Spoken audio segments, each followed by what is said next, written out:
오늘 창세기 27장 1절에서 17절에 있는 말씀입니다. 본문은 노년에 이르러 눈이 어두워진 이삭이 야곱을 언약의 계승자로 선택하신 하나님의 뜻과는 달리 맏아들 에서를 축복하여 하나님의 언약을 계승케 하기 위하여 에서에게 축복받을 준비를 하도록 지시하는 장면입니다.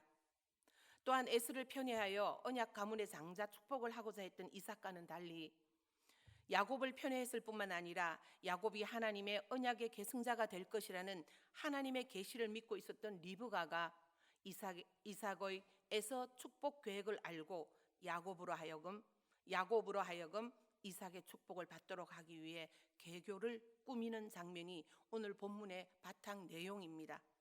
이러한 본문은 하나님의 뜻을 인간적인 방법으로 이루어 드리려는 리브가의 잘못된 열심을 보여줌으로써 하나님의 일을 인간적인 생각과 방법으로 이루고자 하는 사람들에게 경계를 주고자 하고 있습니다. 또한 성도가 영안이 어두워질 때 얼마나 쉽게 하나님의 뜻에 상반되게 행할 수 있는지를 잘 보여줌으로써 성도들에게 항상 영적으로 깨어 있을 것을 촉구하는 말씀입니다. 우리가 말씀 속으로 들어가면서 알아야 하는 것은 사실 이삭의 축복의 내용이 단순히 어떤 일개의 가문의 장자 또는 내지 수장으로서의 세상적인 축복이 아니라 하나님 앞에서 한 특별하고도 유일한 민족을 이룰 것에 대한 선택적 축복이라는 사실을 우리는 알아야 합니다. 즉 야곱이 탈취한 축복은 장자의 지위라는 상대적 축복이기 전에 언약의 유일한 계승자로서의 절대적 축복이었다는 것입니다. 그러면 오늘 본문이 주는 교훈을 구체적으로 우리 살펴보도록 하겠습니다. 먼저 1절 말씀입니다. 이삭이 나이가 많아, 이 말씀을 원문을 번역하면 그리고 되었다, 이삭이 늙었을 때입니다. 한글 개역 성경에서는 번역되지 않았지만 히브리어에서는 시간의 경과를 나타내는 어법을 사용했다고 합니다. 이러한 표현은 앞장과 본장 사이에 많은 시간적 공백이 있었음을 암시합니다. 실제로 야곱이 형 에서의 축복을 가로채고 외삼촌 라반의 집으로 도망가는 사건을 다루고 있는 오늘 본장 말미와 에서의 결혼이 40세에 이루어졌음을 밝히고 있는 앞장 마지막 부분과 그 부분에는 37년간의 시간적 간격이 있었다고 성경 연구가들은 말하고 있습니다. 이렇게 성경이 37년이라는 기나긴 세월 동안 있었던 일들에 대해 완전히 말씀으로 침묵하고 있는 것은 이삭과 하나님과의 신령한 교제가 오랫동안 단절되었기 때문인 듯 합니다.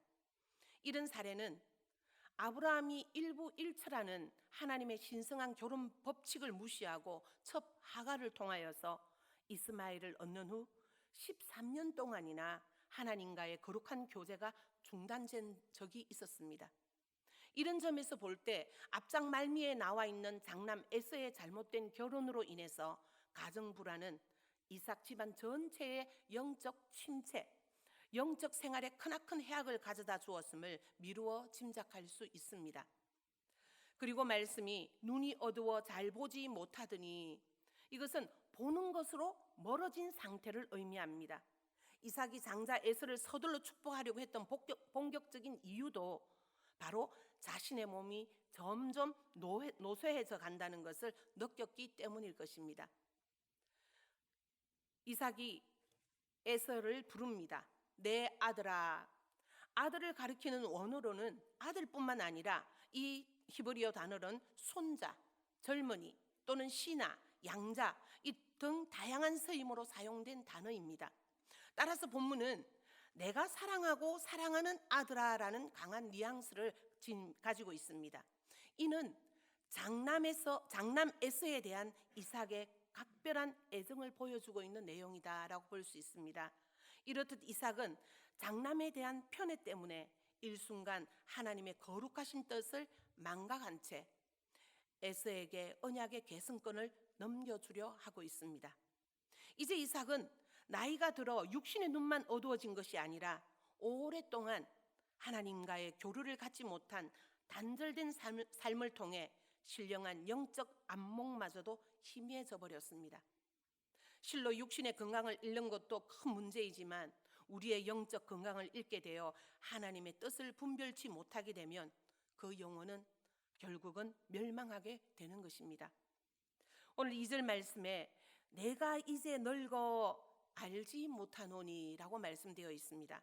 본문은 이삭이 아들 에서를 향해 지금 자신은 늙어 참으로 아무것도 알지 못하는 비참한 상태에 있음을 푸념하는 내용이랍니다.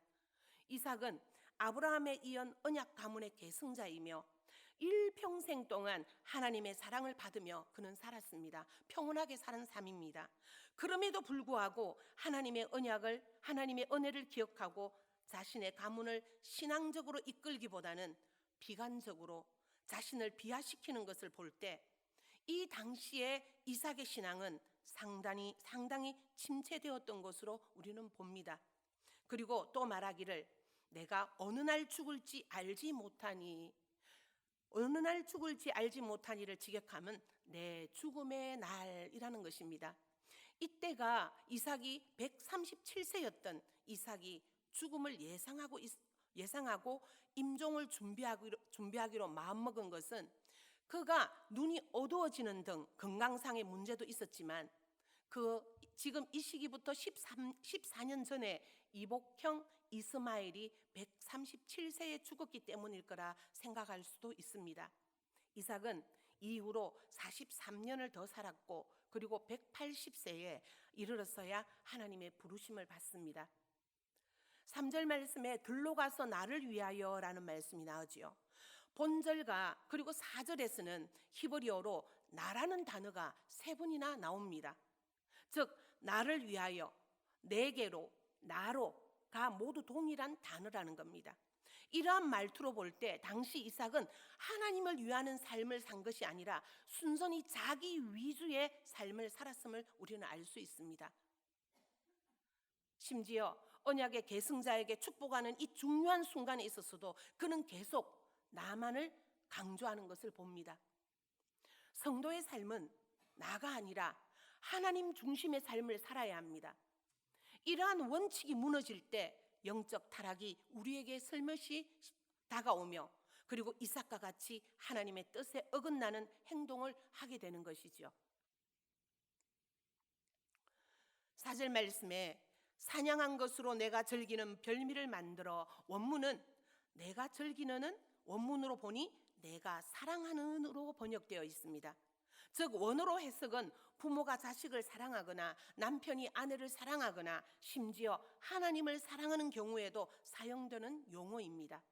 따라서 본문은 이삭이 에서가 잡은 동물의 요리를 단지 좋아하는 정도를 넘어서 그는 과도하게 음식을 탐식하였다라는 느낌을 갖게 합니다. 뿐만 아니라 이삭은 언약 계승권을 이양하는 엄숙한 일을 앞에 두고도 신앙적인 말은 한마디도 우리는 하지 않음을 봅니다. 더욱이 원어 성경을 보면 본문에는 나를 위하여, 나의 절기는, 내게로, 나로 먹게, 내 마음껏 등 나로 표현이 계속 등장하여 당시 이삭이 하나님의 뜻을 찾기보다는 자기 위주로 모든 일을 처리하는 사람으로 신앙이 퇴보되었음을 보여주고 있습니다.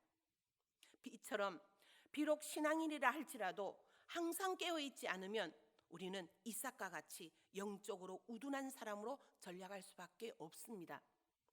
계속 이어 말하기를 별미를 먹고 죽기 전에 내 마음껏 내게 축복하게 하라. 히브리어 원어로는 하나님의 이름으로 축복하다, 하나님의 복을 주다라는 의미입니다. 즉 다시 말하자면 복을 주는 주체가 하나님이라는 뜻이지요. 따라서 이는 이삭이 지금 에서에게 축복 베푸는 것이 하나님의 뜻인 줄 알고 있음을 보여줍니다. 하지만 하나님이 축복하기를 원하는 대상은 에서가 아니라 야곱이었습니다. 뿐만 아니라 에서가 과거에 팥죽 한 그릇의 장자 명분을 동생 야곱에게 판 행위나 또는 에서가 이방 여인들과 결혼한 사건 등은 에서가 하나님의 축복 대상이 될 수 없음을 보여주고 있습니다. 그럼에도 불구하고 이삭은 이런 여러 일들을 깨닫지 못하고 지금 장자 에서에게 하나님의 축복을 베풀 생각을 하고 있습니다. 실로 오랜 세월 하나님과 동행하며 일평생 하나님의 뜻에 순종하며 산 이삭이었지만 그도 이제는 나이가 들면서 하나님의 뜻을 발견하는 신령한 지혜가 점점 사라져가고 있었던 것입니다. 본문에 내 마음껏이라는 표현은 나의 몸과 마음과 생명을 다하여라는 의미도 갖고 있습니다. 이는 장자 에서를 향한 이삭의 애정과 편애가 얼마나 대단하였는지와 더불어서 그렇기 때문에 더욱 하나님의 축복을 갈망할 수밖에 없었던 리브가와 야곱의 열정을 매우 잘 보여주는 문장이라 할 수 있습니다. 이렇게 본문에서 이삭은 에서를 향해 자신이 할 수 있는 최고의 축복을 베풀기를 원하였습니다. 하지만 슬프게도 이삭의 이런 열심은 하나님의 거룩하신 뜻에는 위배되는 잘못된 것이었습니다. 이렇게 아버지 이삭과 에서의 대화를 어머니 리브가가 5절 말씀에 들었더니라고 되어 있어. 원어 해석은 경청하다, 순종하다라는 의미를 가집니다. 또한 목적을 가지고 지속적으로 듣는 것을 또한 가리킵니다.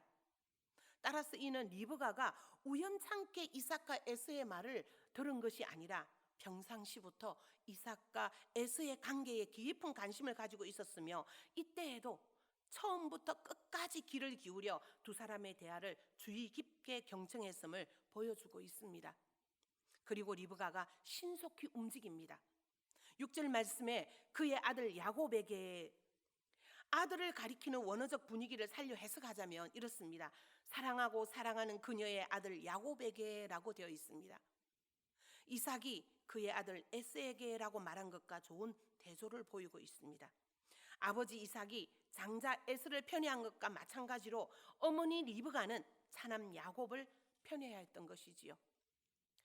바로 이와 같은 자녀에 대한 부모의 편애와 편견이 결국은 훗날 형제 간에 목숨을 건 갈등을 일으키게 만들었을 뿐 아니라 더 멀리는 이들의 후손인 이스라엘과 에돔 두 민족 간에 끊임없이 계속되는 분쟁을 가져오는 주된 요인이 되고 말았습니다. 여기서 우리는 자녀에 대한 부모의 올바른 자녀 양육법이 얼마나 중요한지 알 수 있습니다. 그러므로 이에 대해 바울은 부모된 성도들을 향해 자녀를 주의 교양과 흉계로 양육하라라고 교훈한 말씀이 성경에 있지요. 리브가가 야곱에게 아버지 이삭이 에서에게 한 말을 전달합니다. 그리고 별미를 먹고 난 후 7절 말씀에 나와서 여호와 앞에서 내게 축복하게 하라 하셨으니라고 말을 전달하고 있습니다. 여호와 앞에서, 이것은 여호와의 면전에서라고 번역될 수 있습니다. 이 표현은 주로 하나님의 크신 도움을 소원할 때 또는 하나님의 언약을 상기하며 그 언약을 성취를 간절한 마음으로 사모할 때 사용되는 단어입니다. 여호와의 면전에서. 그런데 리브가는 남편 이삭의 말을 야곱에게 옮기면서 여호와 앞에서 라는 표현을 사용하고 있지만 실제로 이삭은 에서에게 이런 표현을 사용하지 않았습니다. 그럼에도 불구하고 리브가가 이 말을 사용한 것은 이삭의 축복이 곧 하나님의 축복을 대언하는 신적 권위를 덧입고 있다는 사실을 확신하고 있었기 때문입니다. 실제로 리브가는 두 아들을 잉태했을 때부터 가문을 통한 하나님의 언약의 상속권은 장남 에서가 아니라 차남 야곱을 통해서 계승되고 발전되리라는 사실을 이미 리브가는 깨닫고 있었습니다.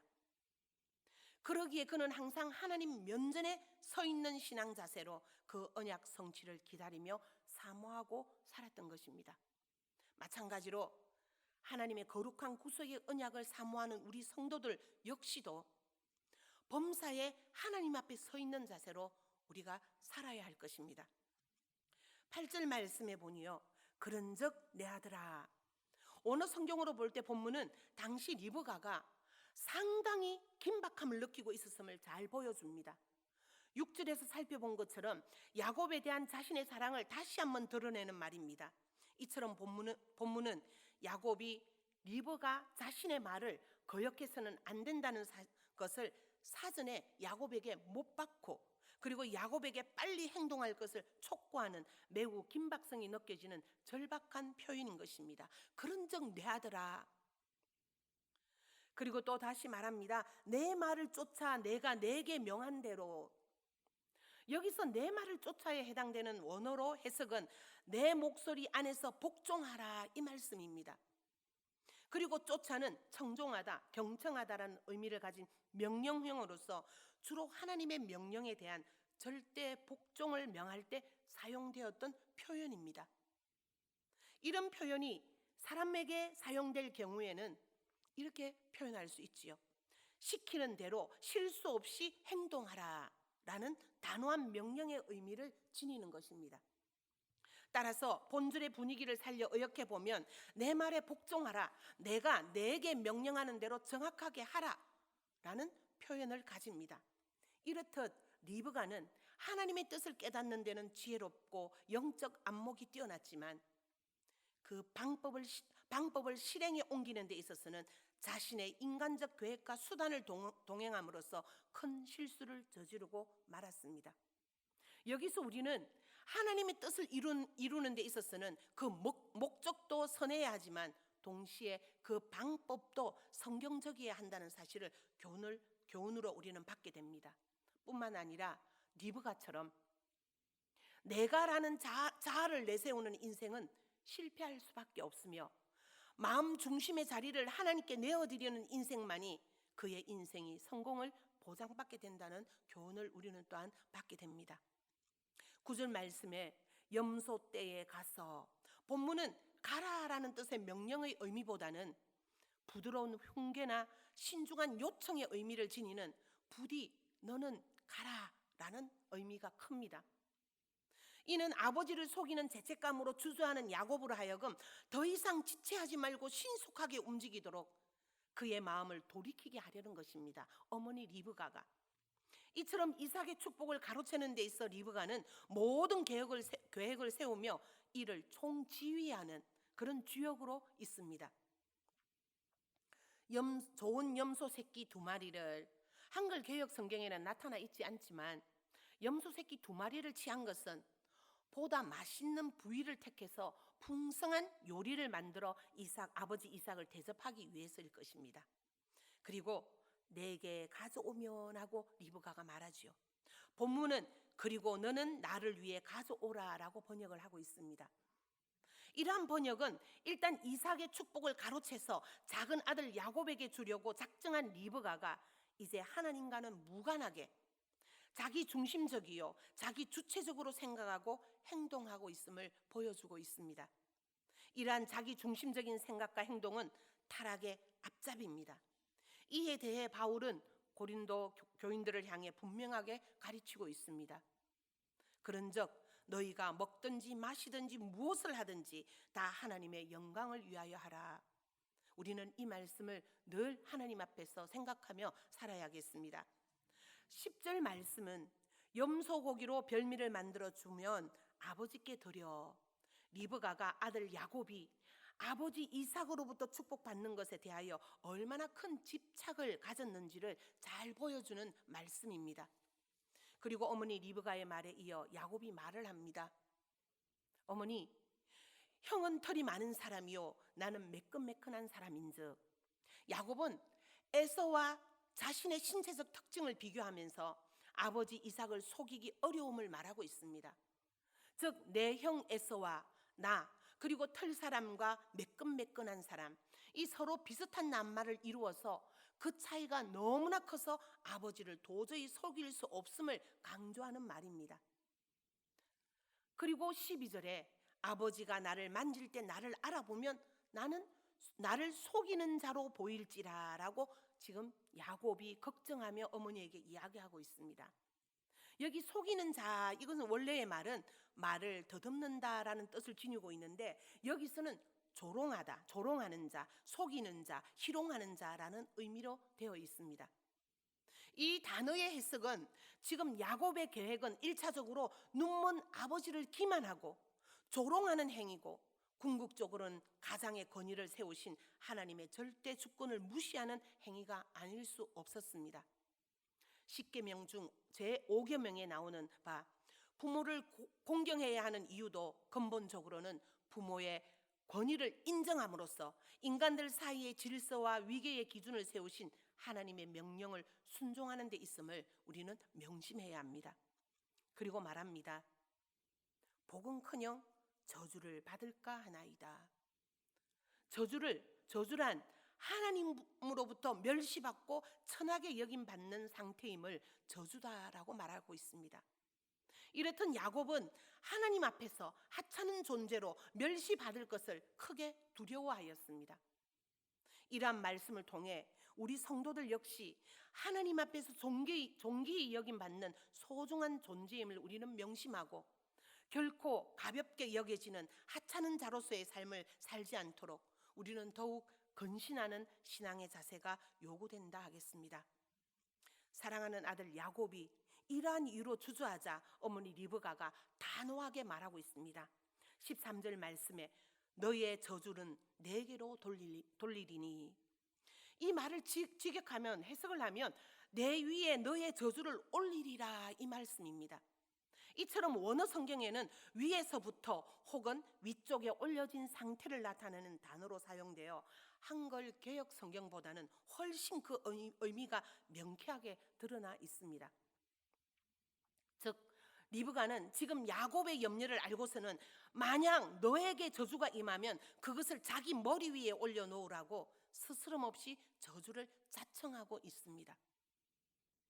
리브가가 이렇게 담대하게 말할 수 있게 된 배경에는 사랑하는 아들 야곱을 향한 모성의 차원을 넘어선 사명감, 즉 잉태시에 하나님으로부터 받았던 약속의 근거한 믿음 때문이며, 나아가 자기 손으로 이를 성취하겠다는 인간적인 의지가 강했기 때문으로 보여집니다. 따라서 그녀는 저주가 자신에게 임할지 모르는 상황에도 불구하고 확신 있게 아들을 설득하였던 것입니다. 내 말만 믿고 가서 가져오라는 어머니 말에 14절 말씀에 보면 그가 가서 끌어다가 그리고 가져왔더니 라고 되어 있습니다. 본문의 이 세 단어는 어머니 리브가의 명령에 따른 야곱의 일련의 행동이 하인이나 아니면 다른 사람의 도움이 없이 야곱 자신에 의하여 조금도 망설임 없이 신속하게 진행되고 있음을 강조적으로 보여주는 말씀입니다. 리브가는 자신의 계획을 실행에 옮기기 위해 요리뿐만 아니라 15절 말씀에 야곱의 의복 문제 등 큰 일에서부터 작은 일에 이르기까지 하나하나 빠짐없이 자신이 직접 점검하는 용의 주도함을 잃지 않았습니다. 그리고는 16절에 보니까요, 그 손과 목에 매끈매끈한 곳에 입히고라고 말씀되어 있습니다. 소매가 없는 상의를 입었던 당시 근동 유목민들의 풍습으로 볼 때 리브가는 두 손뿐만 아니라 두 팔 위에까지 염소의 털을 씌웠을 것입니다. 모든 준비 과정을 마친 리브가는 별미와 떡을 17절 말씀에 자기 아들 야곱의 손에 쥐어주며, 자기 아들 야곱이라는 것을 원문으로 번역하면 그 여자의 아들인 야곱 이렇게 번역이 되어 있습니다. 본문이 굳이 그 여자의 아들인 야곱이라는 말을 사용한 것은 둘째 아들 야곱에 대한 어머니 리브가의 애정이 얼마나 깊었음을 잘 보여주는 대목입니다.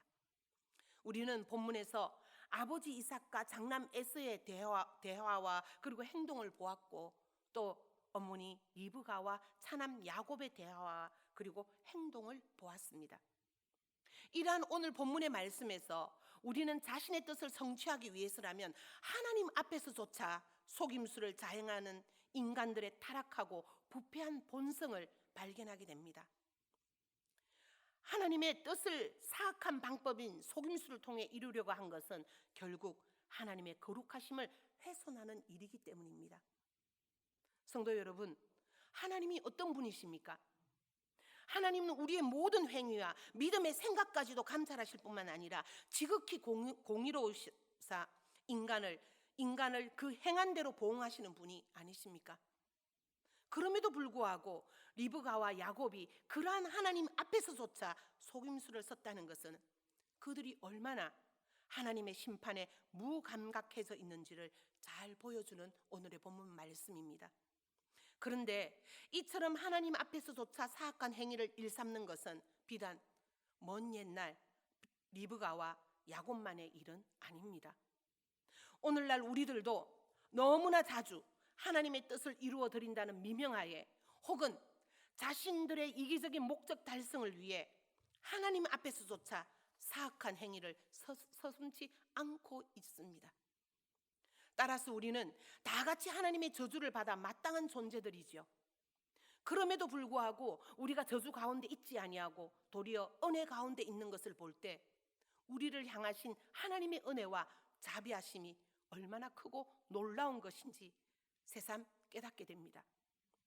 인간의 연약함과 실수에도 불구하고 하나님은 인간의 치졸한 계교까지도 당신의 뜻을 이루는 방편으로 삼으신 것을 봅니다. 그렇습니다. 하나님의 일은 궁극적으로 하나님의 영원한 계획에 근거한 하나님의 섭리에 의해 이루어지는 것이지만 인간의 노력이나 의지로 말미암아 이루어지는 것이 결코 아니라는 것입니다. 그러므로 우리는 하나님의 일을 함에 있어서 어떤 경우에도 그것이 자신의 노력으로 되어졌다고 생각하거나 아니면 지극히 세속적이고 인간적인 방법으로 하나님의 일을 이루고자 하는 생각을 우리는 버려야 합니다.